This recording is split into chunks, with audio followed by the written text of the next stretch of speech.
Dear student, आज के video में हम अपने नेक्स्ट डायमेंशन फॉर्मूले कंटिन्यू करेंगे chapter number 2 units and measurement में। तो सबसे नेक्स्ट हमारा डायमेंशन फॉर्मूला है स्ट्रेस। तो स्ट्रेस का जो फॉर्मूला होता है, stress is defined as force upon area. Stress का जो फॉर्मूला होता है that is the force upon area. Stress is defined as force upon area. तो अब हमें इसका डायमेंशन फॉर्मूला कैलकुलेट करना है। तो इसका डायमेंशन फॉर्मूला कैलकुलेट करने के लिए हम जो है फोर्स का भी कैलकुलेट कर चुके हैं और एरिया के लिए भी हम कैलकुलेट कर चुके हैं। तो अब हम इनके डायमेंशन फॉर्मूले पुट कर देते हैं। तो फोर्स का डायमेंशन फॉर्मूला हमें पता है। फोर्स का डायमेंशन फॉर्मूला क्या होता है? तो फोर्स का डायमेंशन फॉर्मूला हम इसमें पुट कर देंगे। तो फोर्स का डायमेंशन फॉर्मूला होता है हमारे पास ML_T-2। फोर्स का डायमेंशन फॉर्मूला होता है ML_T-2 डिवाइड बाय हमारे पास क्या था? एरिया। ठीक है, डिवाइड बाय था एरिया। और एरिया के लिए हमें पता है हम क्या लिखते हैं। एरिया के लिए ये हो जाएगा हमारे पास L²। ये हो जाएगा हमारे पास L²। तो इसको फिर हम ऊपर ले जाएंगे यहाँ पे। तो ये क्या बन जाएगा? इट विल बिकम ML_T-2 और इसको हम ऊपर ले जाएंगे तो इट विल बिकम L-2। ठीक है, तो ये आ जाएगा हमारे पास ML-1T-2। तो ये हमारे पास डायमेंशन फॉर्मूला हो गया स्ट्रेस के लिए ML-1T-2। ठीक है, तो this is the dimension formula for stress. ठीक है, तो स्ट्रेस हमने क्या डिफाइन किया था? स्ट्रेस को हमने डिफाइन किया था, stress is defined as a force per unit area. तो जो हमारा प्रेशर का होता है, प्रेशर के लिए हमने फोर्स अपॉन एरिया लिखा था। तो ऐसे ही हमने अब जो स्ट्रेस के लिए है वो हमने लिखा था। तो स्ट्रेस का फॉर्मूला हो गया। हमने देखा कि स्ट्रेस का फॉर्मूला क्या होता है। Stress is equal to ML, stress के लिए हमने फोर्स का लिखा ML_T-2 और फिर हमने उसको डिवाइड किया एरिया से और एरिया का होता है L²। फिर हमने इसको न्यूमरेटर में ले गए। तो न्यूमरेटर में ले जाके ये हमारे पास बन गया ML_T-2 क्रॉस L⁻²। ठीक है, तो इसको फिर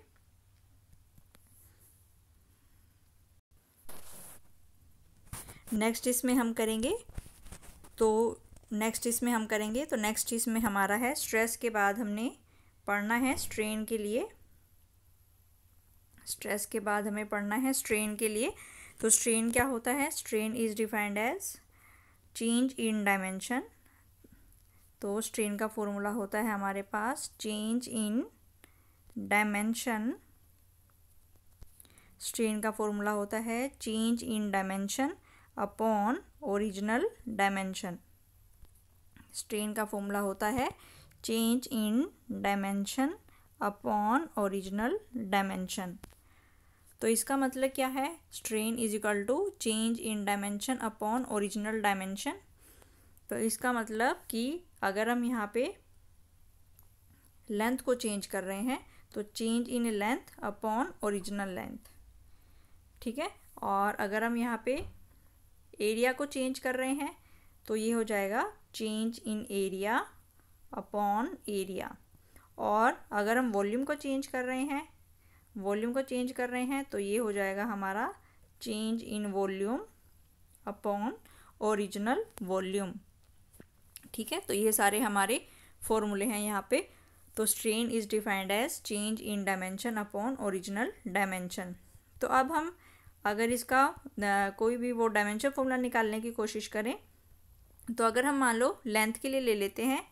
ठीक है, तो इसको हम फिर क्या लिखेंगे? फॉर्मूला हमारे पास बन जाएगा change in length upon original length. तो ये हो जाएगा हमारे पास change in length upon original length. तो इसको फिर अगर हम फिर यहाँ पे लिखें change in length upon original length तो इसको फिर हम क्या लिख सकते हैं? यहाँ पे चेंज इन लेंथ को हम क्या लिखें? चेंज इन लेंथ की जगह हमारे पास हो जाएगा delta L upon L। Delta L upon L। ठीक है, तो फिर इसको हम क्या लिख सकते हैं, डेल्टा एल क्या होगा, चेंज इन लेंथ, तो इसको हम कैपिटल एल से लिखेंगे और एल जो है इसको भी हम कैपिटल एल से लिखेंगे। तो ये दोनों हमारे कैंसिल हो जाएंगे। इसका मतलब स्ट्रेन का कोई भी डायमेंशन फॉर्मूला नहीं आया, इसमें क्या आया, एम की वैल्यू भी ज़ीरो है, एल की वैल्यू भी ज़ीरो है और टी की वैल्यू भी ज़ीरो है।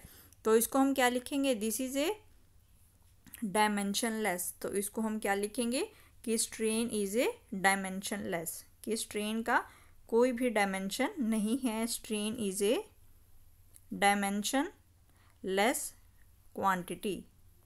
Strain is a dimensionless quantity, यानी कि स्ट्रेन जो है वो हमारी डायमेंशनलेस क्वांटिटी है।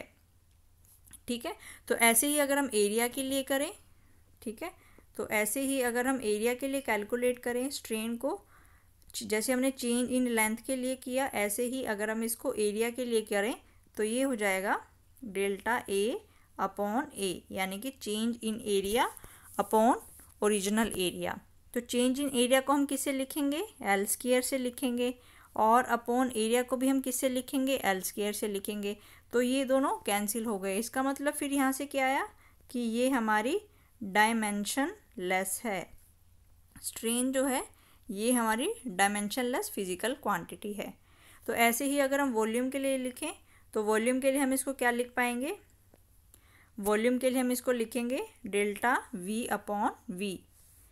अगर हम इसको वॉल्यूम के लिए निकालें तो डेल्टा वी अपॉन वी, तो डेल्टा वी के लिए हम क्या लिखेंगे, एल क्यूब, और इस वाले वॉल्यूम के लिए क्या लिखेंगे, एल क्यूब। तो ये एल क्यूब से एल क्यूब हमारा कैंसिल हो जाएगा। तो इसका मतलब ये क्या है, ये भी हमारी डायमेंशनलेस फिजिकल क्वांटिटी है। तो हमने देखा स्ट्रेन के लिए हमने निकाल लिया डायमेंशन फॉर्मूला, और जो स्ट्रेस के लिए हमने फाइंड आउट कर लिया, और स्ट्रेन जो है वो हमारी फिजिकल डायमेंशनलेस फिजिकल क्वांटिटी है। तो नेक्स्ट इसमें हम निकालेंगे अब सरफेस टेंशन के लिए। नेक्स्ट जो हमारा है that is the surface tension, that is the surface tension. तो सरफेस टेंशन का जो फॉर्मूला होता है that is equal to F upon L. Surface tension का जो होता है एफ अपॉन एल, यानी कि force per unit length, it is the surface tension. तो फोर्स के लिए फिर हम यहाँ पे पुट कर लेंगे, ये हो जाएगा एम एल टी -2, और लेंथ के लिए हम पुट कर लेंगे एल। तो एल से एल कैंसिल हो गया, तो हमारे पास इसका डायमेंशन फॉर्मूला क्या बचा, एम एल की पावर 0 और टी की पावर -2। तो ये बचा हमारे पास, this is the dimension formula of surface tension. तो सरफेस टेंशन क्या होती है, फोर्स पर यूनिट लेंथ। ठीक है, तो हमने जो है इसको किया कि जो सरफेस टेंशन होती है that is the force per unit length होती है। फोर्स के लिए हमने लिखा एम एल टी -2, लेंथ के लिए हमने लिखा एल, और एल से एल जो है वो हमारा कैंसिल हो गया। तो यहाँ पे आ गया हमारे पास m1 L0 टी की पावर -2। नेक्स्ट इसमें जो हम करेंगे वो है modulus of rigidity, modulus of, next जो है that is the modulus of rigidity. Next is the modulus of rigidity. तो मॉडुलस ऑफ रिजिडिटी इसको हम किससे लिखते हैं, ईटा से लिखते हैं, और ये किसके बराबर होता है, it is equal to stress, it is equal to stress upon strain. तो मॉडुलस ऑफ रिजिडिटी जो है किस किस की रेशो होती है, it is the ratio of stress upon strain. तो ये स्ट्रेस और स्ट्रेन की रेशो होती है। ठीक है, तो स्ट्रेन का तो अभी हमने निकाला कि कोई भी डायमेंशन फॉर्मूला नहीं होता। ठीक है, तो हम इसके लिए लिख लेते हैं, स्ट्रेस के लिए हमने लिख लिया एफ अपॉन एरिया, और स्ट्रेन का तो कोई भी डायमेंशन फॉर्मूला नहीं होता। ठीक है, तो स्ट्रेन का कोई भी डायमेंशन फॉर्मूला नहीं होता, तो हम सिर्फ एफ और ए की वैल्यू ही इसमें पुट करेंगे। तो एफ के लिए हमने पुट कर लिया एम एल टी -2, और एरिया के लिए हमने पुट कर लिया एल स्क्वायर। तो जब हम इस एल स्क्वायर को ऊपर लेके जाएंगे तो ये बन जाएगा हमारे पास ml। तो इसको हम देख लेते हैं। तो इसमें हमने F की जगह पुट कर लिया, यहाँ पे F की जगह जो है वो हमने पुट कर लिया यहाँ पे फोर्स की जगह mL/T-2 और एरिया की जगह हमने पुट कर लिया L²। तो फिर हम इसको ऊपर लेके जाएंगे तो it will become mL/T-2 into L⁻⁻²। तो ये क्या बन जाएगा हमारे पास mL-1T-2। तो this is the dimension formula for modulus of rigidity. तो मॉडुलस ऑफ रिजिडिटी क्या होती है? Modulus of rigidity is defined as the ratio of stress upon strain. तो नेक्स्ट इज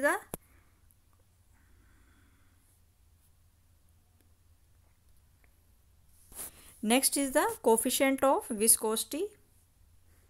तो ये हमारा लास्ट है, इसमें इस वाले वीडियो में हम ये लास्ट टॉपिक करेंगे, that is the coefficient of viscosity. That is the coefficient of viscosity. तो कोफिशिएंट ऑफ विस्कोसिटी जो होती है वो किसके बराबर होती है?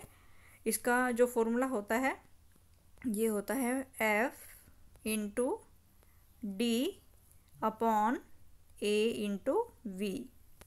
तो F जो है वो फोर्स है, D जो है ये डिस्टेंस है। F जो है वो फोर्स है, D जो है डिस्टेंस है, A जो है एरिया है और V जो है वेलोसिटी है। तो सारी वैल्यूज़ जो है हम इसमें पुट कर लेते हैं। तो F की जगह हम यहाँ पे क्या पुट करेंगे? तो इसको हम यहाँ पे लिख लेंगे, F की जगह हो जाएगा हमारे पास mL/T-2 और D की जगह हो जाएगा L, एरिया की जगह हो जाएगा L² और वेलोसिटी की जगह हो जाएगा L-T-1। फिर हम देखेंगे ये वाला जो L² है ये इससे और इससे कैंसिल हो गया। बाकी सबको जो है हम न्यूमरेटर में ले जाएंगे यहाँ पे। तो it will become mT-2 into L-1T1। तो इसको सॉल्व करके आएगा हमारे पास mL-1T-3। तो this is the dimension formula for coefficient of viscosity. तो कोफिशिएंट ऑफ विस्कोसिटी का हमारे पास क्या फॉर्मूला होता है? F/D/A into V। F is a force, D is a distance, A is a area और V इज़ अ वेलोसिटी। तो dear student, ये हमने आज कुछ हम डायमेंशन फॉर्मूले हमने कैलकुलेट किए हैं। तो आज के वीडियो में हमने किया कि स्ट्रेस का डायमेंशन फॉर्मूला क्या होगा। तो स्ट्रेस के लिए हमने लिखा यहाँ पे कि स्ट्रेस का जो फॉर्मूला होता है, stress is defined as force upon area. तो स्ट्रेस का जो फॉर्मूला हमने लिखा is defined as force upon area. और स्ट्रेन के लिए हमने देखा कि स्ट्रेन जो है ये डायमेंशनलेस फिजिकल क्वांटिटी है, यानी कि या तो ये होती है डेल्टा L अपॉन L या ये होती है डेल्टा A अपॉन A या ये होती है डेल्टा V अपॉन V। यानी कि या change in length upon original length, change in area upon original area और change in volume upon original volume. Next हमने फिर इसमें किया कि मॉडुलस ऑफ रिजिडिटी। तो मॉडुलस ऑफ रिजिडिटी जो होती है, नेक्स्ट जो इसमें हमने किया that is the modulus of rigidity. तो मॉडुलस ऑफ रिजिडिटी क्या होती है? It is defined as the ratio of stress upon strain. तो ये किसकी रेशो होती है? स्ट्रेस और स्ट्रेन की रेशो होती है। और लास्ट हमने किया कोफिशिएंट ऑफ विस्कोसिटी। तो जो कोफिशिएंट ऑफ विस्कोसिटी है, तो लास्ट इसमें जो हमने किया कोफिशिएंट ऑफ विस्कोसिटी। तो कोफिशिएंट ऑफ विस्कोसिटी होती है हमारे पास force into distance upon area into velocity. तो यहाँ पे ये ध्यान देना कि जो v है वो वॉल्यूम नहीं है बल्कि वो वेलोसिटी है। तो आप सभी को ये डायमेंशन फॉर्मूले जो हैं अच्छे से प्रैक्टिस करने हैं। Thank you.